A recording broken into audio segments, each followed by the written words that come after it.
Right then, FA Cup time, and Manchester United are facing Reading at Old Trafford. 8 o'clock kickoff on a Saturday night. Knobs. Anyway, Reading are going to bring an old face back to Old Trafford. He's actually doing a fairly decent job of it as well, and you're not really hearing too much about it, but we will get into how they're getting on. So, Reading have won just one of their 22 matches against Manchester United in all competitions. They've had 7 draws and 14 defeats, and they have lost their last 6 in a row. And Saturday night we're making it 7. Their only win against United was in January 1927 at the third round stage of the FA Cup, which was played at Villa Park for some reason. We are unbeaten in our last 14 home games in the FA Cup. We got 12 wins and 2 draws since a 2-1 defeat to Arsenal back in 2015.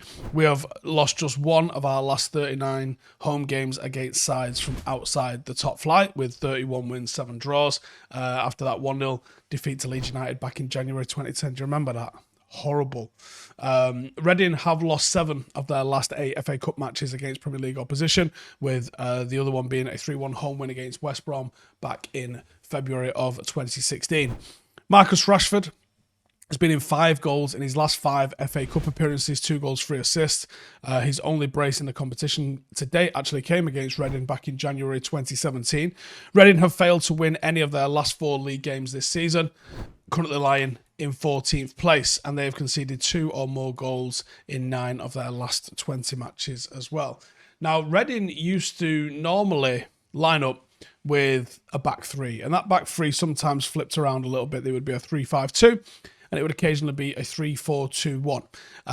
That changes to a 5-5-3-2 in the defensive phase, and Paul Ince, who's in charge, likes the front 2 to be very mobile, especially with he's got Miete and Thomas Ince, his son, and considering the technical quality that they both appear to have in different areas of the pitch, particularly Ince, who can operate up top behind a striker as a winger or even like an advanced 8, they like to sort of switch it up in that kind of sense.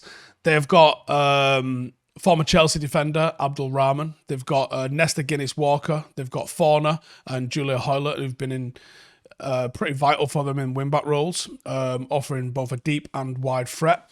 They also have a combination of experienced players like Jeff Hendrick and Mamadou Loum, who've got a bit of a combination of skill as well as being compact in midfield for them. They like to sit deep against high possession sides in that 5-3-2 or 5-2-3 even sometimes, very often changing depending on the side. If Tom Ince joins the midfield to form a 5-3-2, or he can stay as a right winger to close down higher up the pitch, and sometimes it can look, like we said, as a 5-2-3. The most technical player in an attacking zone, he's probably the best place to start their counter-attacks, and that's what they're going to look to do at Old Trafford. They go forward extremely directly, so they've got to watch for that. We saw against Nottingham Forest how sometimes being ultra direct on the transition can hurt United if they switch off, so concentration is going to be needed. But they like to use the wing-backs, and they like to get the ball forward with as much pace as possible. I think it'll probably look like 3-4-2-1, and I think it'll be like this. And I think Tom Ince is probably the one to watch in this instance. He's the top scorer of this season with 6 goals in all competitions. He's been the biggest threat for them all season. Technically good, got a pretty good left foot. He can finish off both feet, but he's pretty much left-footed. His dad seems to have given him newfound confidence. He was one of those, Tom, where you just remember his name and seeing him at different clubs all over the place, and it seems like he's really settled now with his old man in charge, which you don't expect that sometimes, but it seems like it is. He's definitely one to keep an eye on. And I think his dad's experience of playing at Old Trafford will probably be helpful for him come Saturday. The match winner for United? Well, let's go through my 11 actually first. So, De Gea in net, because I don't think he's going to flip it around. Wan-Bissaka, Varane, Martinez and Malacia as the back 4. Again, just trying to manage certain players, give minutes and rest when we need it. I wouldn't actually be surprised to see Lindelof continue with a couple of games and give a bit of a break to Varane. Casemiro and Fred in midfield. Again, Eriksen looked a little bit leggy. Let's give him the night off. Bruno doesn't really get nights off, so I think it'd be Bruno. And then Anthony the Horse and Garnacho across the forward line. And Garnacho is my match winner. I think we're so reliant on Marcus. If we can, giving him the night off would be a good thing, because we get an injury to him and you might as well just call the season a day and we'll see you in June. Reading can be leaky defensively, so they will low block and they'll stay compact in their wing backs. The way you overcome that, you either switch it side to side or you run at them. And the best player that United have got in the squad at the moment for running at people is Garnacho, and it's not even close. He's had a few cameos, and I think the time is right for him to start a game.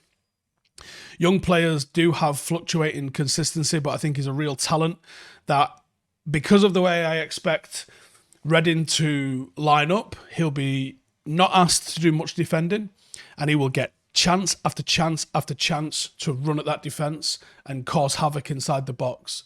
And I think he'll do that. I think he'll do that time and time again. He'll probably be up against Julia Hoylett, who is aging. He's more of a natural winger than a fullback or a wingback. And I think it's the perfect opportunity to get some confidence into him and to give Marcus the night off. By the same rules, give Anthony the opportunity to have a game where he could score. You know, he got himself into really good positions against Forest. I'd like to see him continue to do that.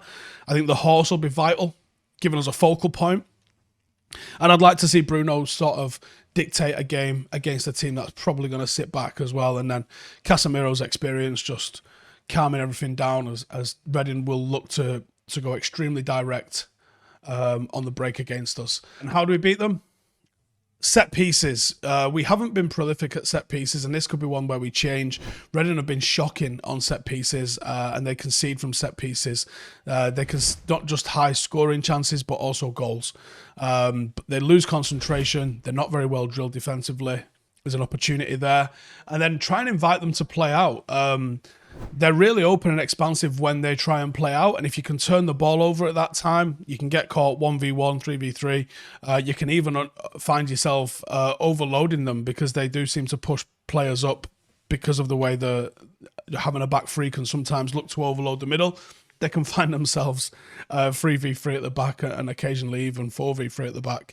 Stoke smashed them 4-0 in the last game, using that exact same thing. The wing-backs get caught high. They're not very quick in getting back. And you leave the likes of Garnacho, Anthony, 1v1 against centre-halves. It's only going to happen one way. So the quality should just tell for United in this one. I wouldn't rest extensively. I'd rest Shaw and Rashford, because I think they're going to be so key for the subsequent games that are coming. And that's how we get through that. Let me know your thoughts, score predictions, and how you think this one's going to go in the comments. And I'll see you in the next one. Laters. Hey, thank you for watching the video. If you are new around these parts, then don't forget to subscribe. My channel is proudly supported by my community on Patreon. If you'd like to get a little bit of extra content, a Discord group, meetups, five-a-side games, weekly podcasts, behind the scenes, and even an occasional bit of transfer news as and when I get it, then for the price of a pint, you can show your appreciation for the content that we make and get some goodies for doing so as well. Check the link in the description or click the button right here. You'll also find all of my socials here too if you want to follow me on any of those platforms. Nice one.